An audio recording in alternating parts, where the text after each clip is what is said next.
నమో వెంకటేశాయ. నేను మీ ఎర్రగొండ బాలాజీ ఆలయ వ్యవస్థాపకుని. ఈరోజు మన స్వామివారి మహిమ గురించి ఒకసారి మీకు విన్నవిస్తున్నాను. నిన్నటి రోజున కార్తీక దీపోత్సవం భక్తుల సమక్షంలో చేశాము. ఈ కార్తీక దీపోత్సవం సందర్భంగా ఈ వెన్నపూస సుబ్రెడ్డి దంపతులు, గోగుల వెంకటేష్ దంపతులు అల్పాహారం కూడా ఏర్పాటు చేశారు. నిన్న జరిగిన ఒక సన్నివేశం ఏంటంటే మహా అద్భుతమే అనుకోవాలి. ఏదంటే దీపోత్సవం అయిపోయిన తర్వాత పల్లకి సేవ అయింది. ఆ పల్లకి సేవ తదనంతరం స్వామివారికి నక్షత్ర హారతి లాస్ట్ ఇంతకుముందు వచ్చిన పూజారి సోమ అనే పిల్లవాడు ఏర్పాటు చేశాడు.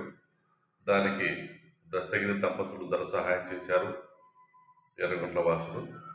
దానికి ఆ నక్షత్ర హారతి ఇచ్చేటప్పుడు దాదాపు 2.5 నిమిషాలు స్వామివారి గంట, పద్మావతి అమ్మవారి గంట దాదాపు 2.5 నిమిషాలు వాటికవే గంటానాదం మ్రోగించాయి. ఈ అద్భుతమైన సన్నివేశాన్ని భక్తులు తిలకించి వారి సెల్ ఫోన్లలో బంధించడం జరిగింది.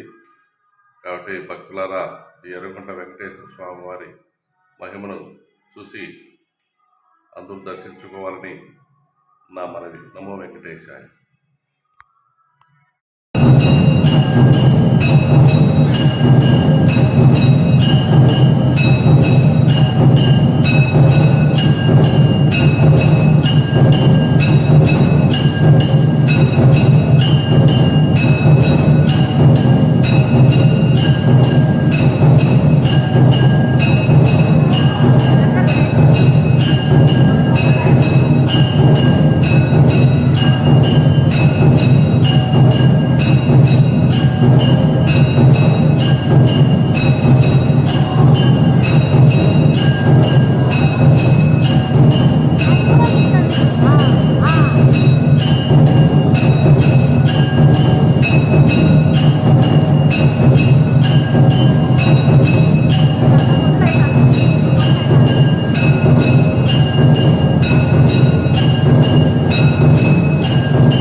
వెంకటరమణ గోవింద గో